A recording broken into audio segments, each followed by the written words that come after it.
반갑습니다. 저는 여러분과 함께 대성마임에게서 수학을 공부하고 있는 수학 강사 박유림입니다. 벌써 시간이 지나서 1학기가 마무리되고 2학기로 가는 도중에 여름방학이 찾아왔습니다. 시간이 너무 빠른 것 같아요. 제가 특히 올해 런칭하고 첫 해라서 그런지 아주 정신없게 일하다 보니 정신 차리고 보니까 달력이 7월이야. 미치겠어요. 여러분도 아마 이런 느낌이지 않을까. 네, 그건 사실 바쁘게 살았다는 거에 대한 증거입니다, 여러분. 여름이 온지 몰랐는데 밖에 나가서 더워가지고 그제서야 여름이구나. 이게 실감한다?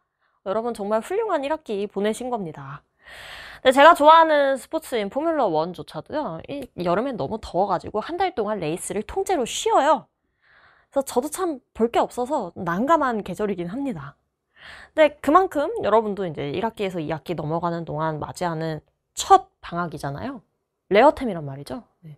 이번 서머 브레이크, 여름방학 어떻게 보내면 좋을지 궁금해하는 친구들 많았을 것 같습니다. 사실 현장 강의에서도 굉장히 많은 학생들이 저한테 이 시기에 물어봐요. 쌤, 이때 뭐 해야 되죠? 1학기 기말 끝나고 2학기 전까지 쌤, 저 뭐 해야 될까요? 이런 거 많이 물어봅니다. 여러분도 많이 속으로 궁금해했을 것 같아. 그래서 이번 영상에서는 이번 여름방학 어떻게 보내면 좋을지 제가 그 아이디어를 좀 제안을 드리려고 해요. 제가 실제로 이 방학 기간에 제가 현역이었을 때 어떻게 공부했는지를 막 되돌아보면서 이렇게 수학적으로 업그레이드 하려면 이런 부분을 좀 얘기를 해줘야겠다 하는 부분들을 제가 꼼꼼히 짚어보았으니까 우리 함께 같이 살펴보도록 합시다. 가장 먼저 이 수학을 어떻게 공부하는지 그 과정을 볼 필요가 있는 것 같아요. 그러니까 왜 우리가 방학 때만 되면 어떻게 공부해야 될지 고민을 하게 될까? 왜? 그런 생각 안 해보셨나요? 그러니까 약간 저는 그래요. 평소에도 공부를 열심히 하잖아? 그리고 시험 직전에도 이거 시험 직전인데 뭐 해야 되지? 이런 고민을 하게 된단 말이죠. 근데 왜 우리는 방학 때만 되면 방학을 어떻게 보내야 되지? 라는 생각을 하게 되는 걸까? 그 정답은 시간에 있는 것 같아요. 그러니까 이게 학기 중에 들어가면 시간이 좀 부족하다라고 느끼게 되거든요. 근데 방학 때는 뭔가 시간이 되게 많은 것 같단 말이야. 그래서 이 많은 시간을 어떻게 해야 조금 더 효율적으로 보낼 수 있을지를 고민을 하게 되는 것 같아. 근데 여러분 이미 1학년 친구들 같은 경우에도 한 학기 공부해봤잖아요. 이제 반년 전에 여러분과 다릅니다. 한 학기 고등학교에서 공부해봤어. 이 영상을 보고 있는 2, 3학년 친구들도 많이 공부해봤죠. 해봐서 알겠듯이 수학을 제대로 공부하려면, 진짜 리얼로 공부하려면 생각보다 시간 많이 필요합니다. 경험해봐서 알 거예요. 제대로 이 개념을 파고들고 제대로 어떤 한 문제를 10번 나왔을 때 10번 다 맞출 수 있을 수준으로 공부하려면 생각보다 시간이 많이 필요합니다. 근데 우리 학기 중에는 약간 시간이 부족하다라고 느끼게 되면서 마음이 점점 조급해지거든요. 그래서 공부하는 과정을 좀 제가 짚어보았더니 제 커리큘럼이 사실 이 흐름을 따라서 계획이 된 거예요. 제가 이렇게 공부를 해왔기 때문에 커리큘럼도 이렇게 짠 거고 여러분들한테 또 이 얘기를 하게 되는데 이 수학은 일단 처음에 교과서적인 개념을 이해하는 단계가 필요하죠. 어떠한 개념이 정립되고 어떠한 용어가 정의되고 하는 것들을 확실히 살펴볼 필요가 있고 정말 기본적인 것들을 문항에 적용해 보면서 이해하는 과정이 또 필요합니다. 여기까지 이제 어떤 과목을 처음으로 학습하는 단계고요. 실제로 시험을 준비하려면 교과서적 개념이 어떻게 변형되는지, 어떻게 뻗어나갈 수 있는지도 학습을 해야 되죠. 이게 3단계. 그 다음 4단계로는 변형 개념을 적용해 볼 수 있는 변별력 있는 핵심적인 문항을 풀어내는 연습. 마지막으로는 모의고사. 계속 연습하면서 시간관리 연습해내는 것. 이런 과정으로 여러분이 저와 함께 그동안 포뮬러, 핸들링, 그리고 스프린트까지 같이 공부를 해온 것으로 저도 알고 있습니다. 근데 어떻게 보면 여러분 학기 중에는 핸들링이랑 스프린트 열심히 공부했단 말이죠. 여러분 Q&A 게시판에 올라오는 것만 봐도 아주 시험 직전에 스프린트 3회 관련해서 질문 막 남겨주고 하는 친구들이 많았던 것 같아. 학기 중엔 보통 변형 개념 학습하고 시험에서 객관식 후반부쯤에 나올 수 있는 변별력을 갖춘 문항들을 학습하는데 집중을 하지 않았을까 싶습니다. 그 시험이 다가오면 다가올수록 시간관리 연습 때문에 모의고사 연습 꾸준히 해봤을 것 같고요. 근데 이것만 하기에도 많이 벅찼을 수 있습니다. 왜? 여러분은 수학만 시험을 보는 게 아니에요. 네, 모든 과목들 다 중요하잖아. 다른 과목도 다 공부해야 되는데 수학에만 시간 투자를 할 수가 없단 말이죠. 그래서 학기 중에는 사실 이 정도 소화하기도 좀 나는 시간이 너무 조급했다, 벅차다 느낄만한 친구들이 많았을 것 같습니다. 근데 방학 때는 제가 아까 뭐라 그랬죠? 시간이 그래도 평소보다는 많다. 예, 학기 중보다는 우리가 여유 있다고 생각을 하게 된다라는 이야기를 했듯이 방학 때 시간적으로 여유가 있기 때문에 결국엔 무엇을 해야 되느냐? 이 앞 단계를 확실히 정립을 해놔야만 된다라는 이야기가 오늘 이 영상의 핵심적인 주제가 되겠습니다. 그러니까 이만큼 하기도 빡센데 우리 학기 중에 들어가서 교과서적 개념 이해하고 대표유형 풀고 이거 다시 할 시간이 없단 말이죠. 그래서 여기에서 핵심이 딱 등장하는 거. 회귀를 하면 안 된다. 그러니까 우리 학기 들어가서 바로 실전 개념 복습하고 실전 개념 적용해보는 연습으로 들어가야 되는데 그때 가서 다시 교과서적 개념을 살펴보거나 할 수는 없는 거다. 제일 많이 나오는 질문 중에 하나가 또 선생님 제가 어려운 문제를 풀다가 막혔는데 이런 경우에는 개념 복습을 다시 해야 되나요? 라는 거 약간 좀 제가 봤을 때는 답답한 질문 중에 하나입니다. 여러분, 어려운 문항이 안 풀린다고 해서 기본 개념으로 회귀를 한다? 우리 지금 그러고 있을 시간 없거든요. 어려운 문항을 풀 수 있을 정도의 실력을 갖춘 친구라면 기본 개념은 이미 잡혀 있다고 저는 생각을 합니다. 그래서 실전 개념을 다시 학습하고 어려운 문항을 독해하는 연습이 필요한 거지 이거 기본 개념으로 지금 회귀하고 있으면은 학기 중에는 시간을 효율적으로 활용을 할 수가 없거든요. 그래서 결국에는 방학 기간 동안에 이 앞 단계를 빈틈없이 완벽하게 학습을 해둬야 된다. 그래야 우리가 학기 중에 시간을 많이 확보할 수 있다라는 이야기를 해드리고 싶고 결국에는 개념을 퍼펙트하게 학습하기 그리고 시중교재에 많이들 들어가 있는 거의 대부분의 시중교재에 들어가 있는 공통적인 대표 유형들에 대해서는 퍼펙트하게 푸는 연습을 이번 방학 동안 진행을 하셔야 된다라고 강조를 하고 싶습니다. 그렇다면 우리는 어떻게 나아가야 되는가?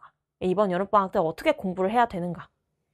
첫 번째는 개념부터 확실하게 조급하지 않게 공부하기입니다. 조급하지 않게가 가장 핵심적인 키워드입니다. 만약에 내가 공통수학2를 이번에 처음 공부한다. 우리 1학년 친구들 중에 이럴 수 있죠. 쌤 저는 선행을 안 해서 공통수학2가 처음이에요 하는 친구들 같은 경우에는 가장 중요하게 생각해야 되는 거 본인의 이해 속도에 맞춰서 학습을 하셔야 됩니다. 이게 무슨 소리냐? 난 선행을 안 해서 이번 방학 때 공수2 보고 바로 내신 대비 들어가야 되는데 빨리 개념 학습하고 빨리 문풀로 넘어가야 되는데 마음이 조급해질 수 있어요. 근데 우리 방학에 가장 중요한 게 뭐였다? 시간적으로 여유 있으니까 조급해할 필요 없다. 괜히 조급해져서 개념을 대충 훑고 바로 문풀로 넘어가서 기초공사가 덜 돼 있는 상태로 건물을 세우는 것보다는 본인의 이해 속도에 맞게 개념을 100% 학습하고 넘어가는 것이 더욱 좋겠습니다. 특히나 공통수학2에는 앞으로 활용될 개념들이 정말 많이 등장을 해요. 함수 대단원이 그렇죠. 합성함수와 역함수 여러분 고등학교 졸업할 때까지 계속해서 보게 됩니다. 함수 대단원 특히나 여러분 이해 속도에 맞춰서 천천히 공부를 할 필요가 있겠습니다. 그래서 난 빨리 문풀로 넘어가고 싶은데 이런 마음 없이 개념부터 퍼펙트하게 학습하자라는 이야기를 전달해 드리고 싶고요. 만약에 나는 선행한 경험이 있다. 예전에 수학하라는 이름이었을 때 나는 이 과목을 본 적이 있어. 라는 친구들 분명히 처음 배웠을 때 헷갈렸던 지점 있을 수밖에 없습니다. 개념이 좀 무거운 것들이 많이 들어가 있기 때문에 집합과 명제단원에서 필요조건과 충분조건 이게 정확히 무엇을 의미하는 거지? 개념 자체가 흔들리고 있을 가능성이 좀 있어요.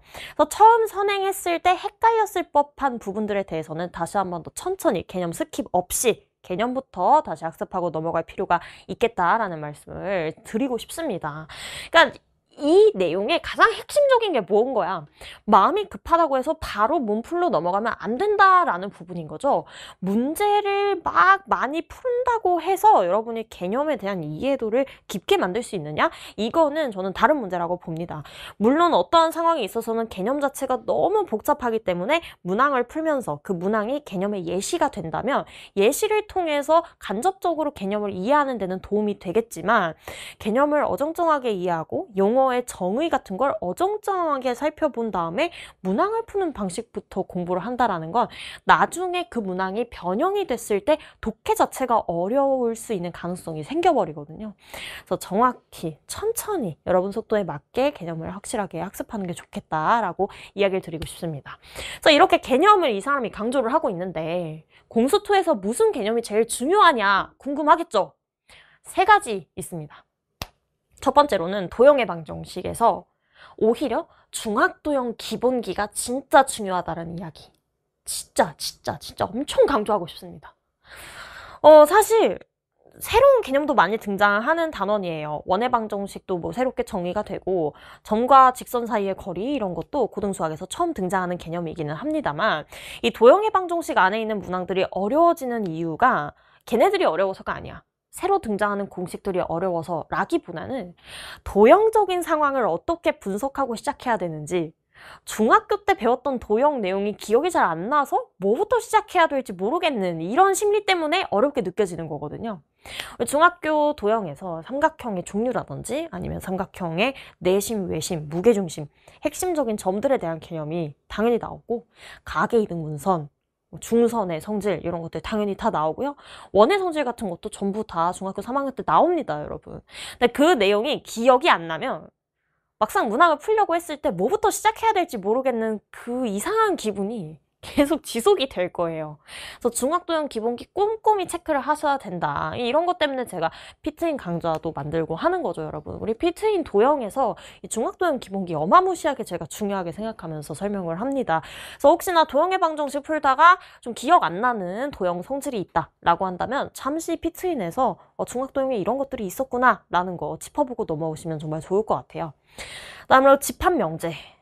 이미 말씀드렸듯이 용어 정의를 어설프게 이해하고 넘어가면 진짜 큰 코 다칩니다.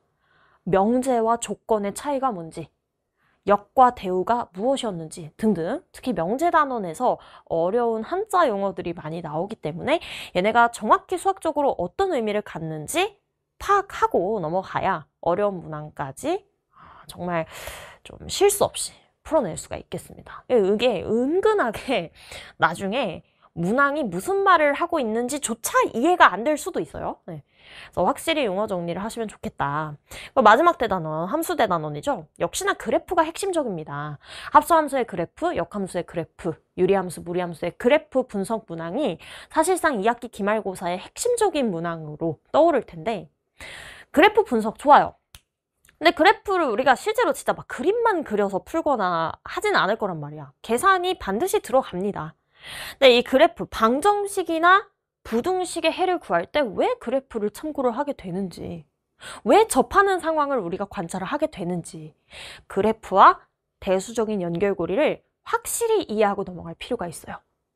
그래서 이런 무거운 개념들, 교과서에도 다 쓰여 있긴 하지만 줄글로 읽었을 때보다 텍스트가 주는 그 느낌보다 문항을 풀 때 훨씬 더 무겁게 느껴지는 개념들에 대해서 확실히 파악을 하고 넘어가셔야 된다. 근데 이런 내용들을 제가 사실 포뮬러 강좌에서 전부 다 담아내고 있기 때문에 우리 공통수학2 처음 배우거나 아니면 약간 개념을 좀 복습을 다시 할 필요가 있는 선행을 이미 했지만 헷갈렸던 개념들이 좀 많았다 하는 친구들이라면 저와 함께 포뮬러에서 이런 내용들 다시 정립하면서 넘어가시면 좋지 않을까 라는 말씀을 드리고 싶어요.